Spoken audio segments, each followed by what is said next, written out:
السلام عليكم ورحمة الله وبركاته.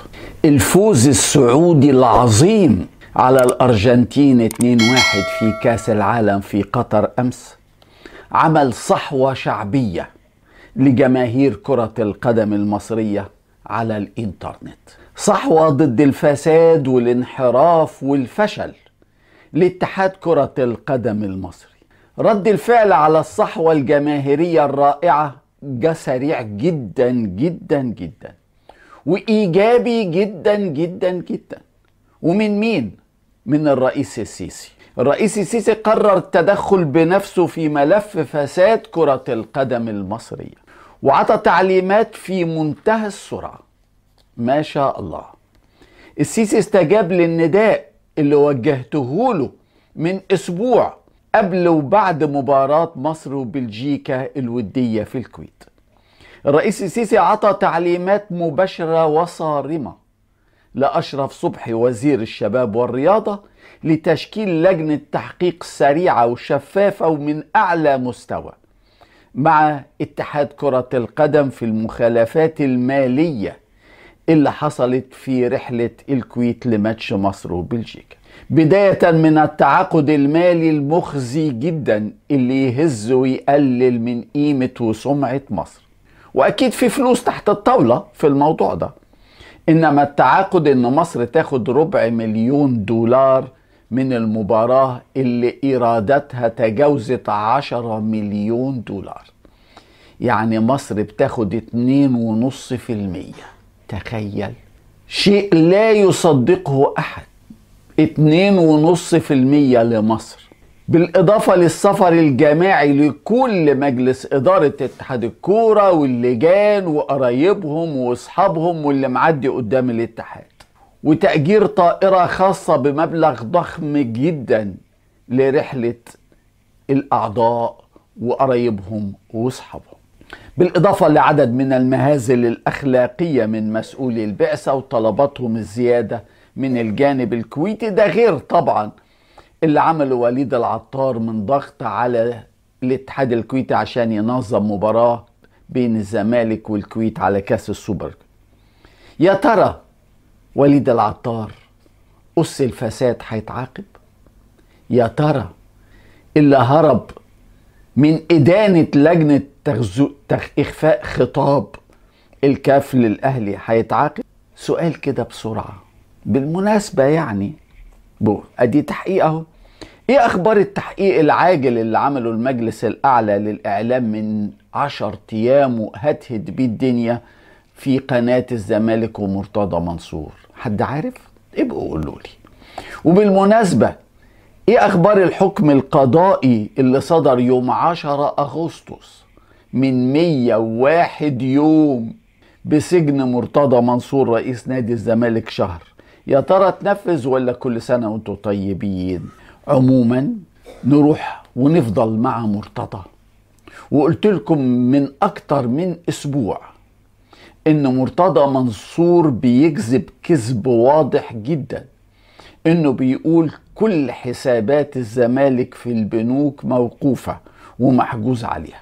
وقلت لكم علنا ان ممدوح عباس حجز على حساب واحد، وكل صريخ مرتضى كذب في كذب. اهو النهارده الموضوع ده اتكشف وهم بيتحايلوا على كهربا. ايه اللي دخل كهربا؟ النهارده بيتحايلوا على كهربا وبيتوسلوا له بعد ما كانوا تطاولوا عليه وسبوه.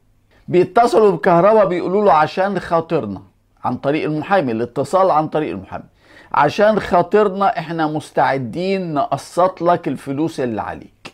انت عليك 1,000,000 ويجي $380,000. اديلنا 1,000,000 بس دلوقتي، $380,000 نقسطهم لك زي ما انت عايز بالطريقة اللي انت عايزها، بس تدينا 1,000,000 في الحساب اللي نقول لك عليه. بلاش تحط الفلوس بتاعتك في حساب ممدوح عباس، حساب اللي محجوز عليه للزمالك. مرتضى كان قال يا جماعة كل حسابات الزمالك موقوفة ومش عارف أقبض العمال. هم اللي اتكشفوا وقالوا المحامي كهربا عندنا 4 حسابات شغالة، حط لنا الفلوس في أي حساب من دول واحنا ساعتها هنقسط لك الجزء اللي فاضل. بيتكشفوا بسهولة جدا جدا جدا جدا. إنما كل مصر بتتكلم النهاردة على النجم الأول لكأس العالم في قطر، المدير الفني الفرنسي هيرفي رينار، اللي قاد منتخب السعودية لفوز ولا أروع، فوز مستحق 1,000,000% على الأرجنتين. واتنشر على اليوتيوب وعلى الإنترنت فيديو لرينار بين الشوطين وهو بيتكلم مع لاعبي السعودية وبيعرفهم ازاي يقدروا يكسبوا الأرجنتين وهم كانوا خسرانين 1-0.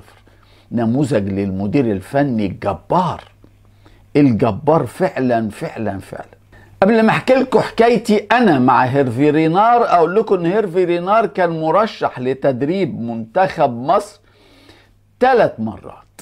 اول مرة في 2011 بعد ما اتحاد الكورة اتفق على انهاء عقد حسن شحاتة، وهيرفي رينار كان مدرب منتخب زامبيا واعتذر لأن هو خلاص جهز زامبيا أفريقيا، وفعلا كسبها. تصوروا، كان أول مرة في التاريخ زامبيا تكسب أفريقيا كان مع هيرفي رينار.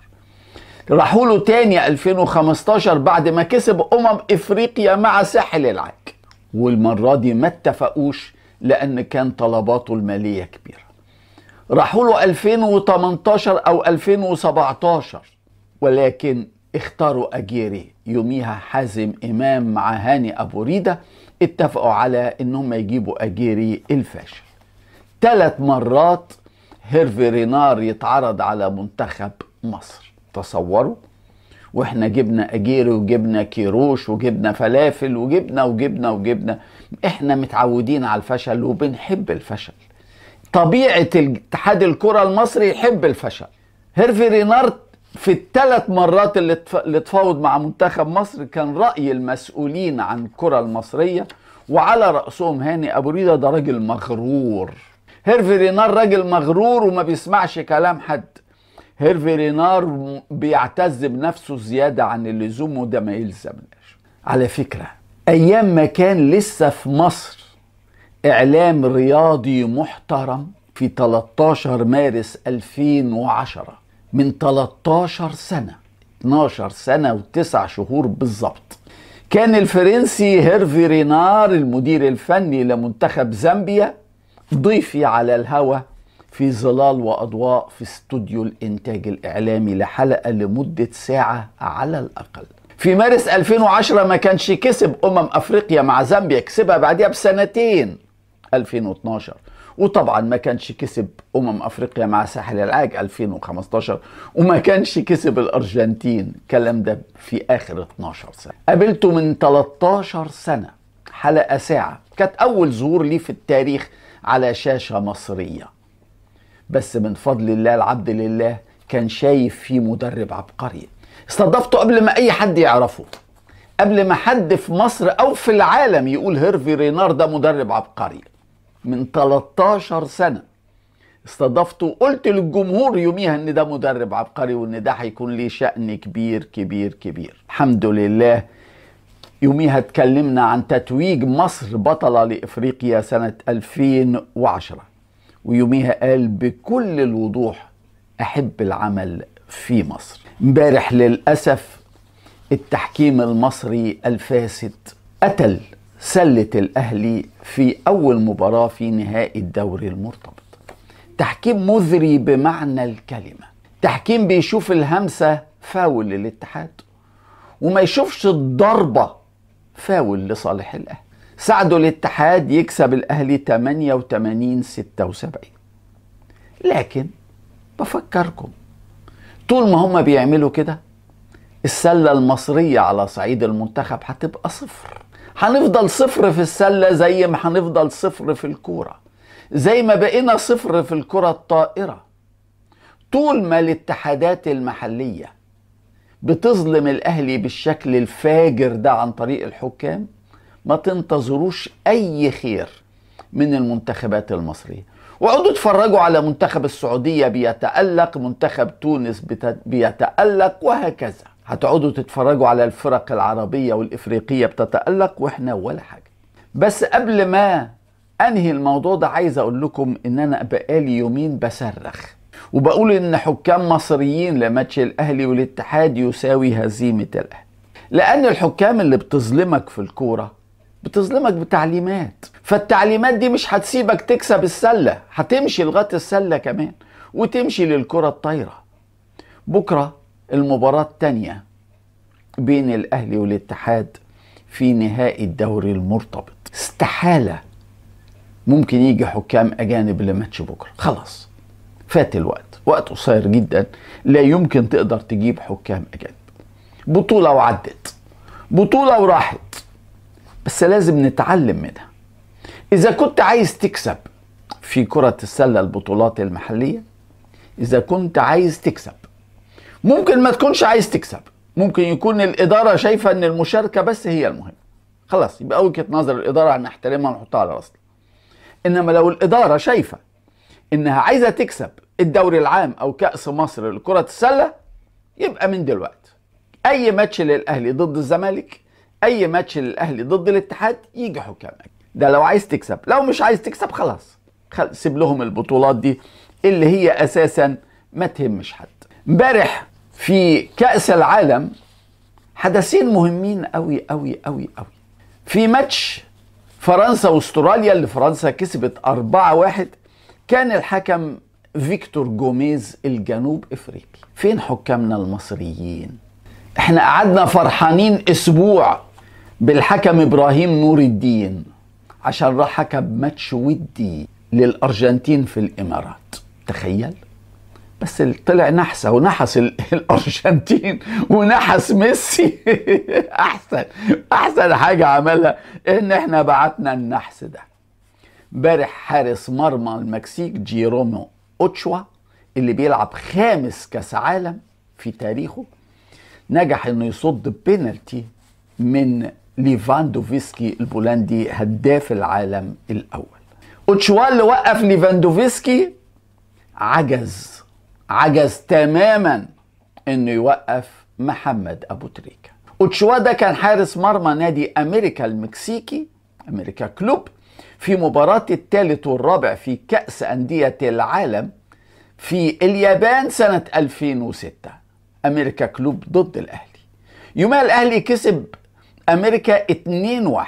محمد أبو تريكة اللي جاب الجونين، الجول الأول فاول من 30 ياردة، الله أكبر، والجول الثاني 1-2 مع فلافيو، 2 في شبكة اوتشوا اللي امبارح ما دخلش فيه ولا جول، حتى البينالتي صدها من ليفاندوفسكي.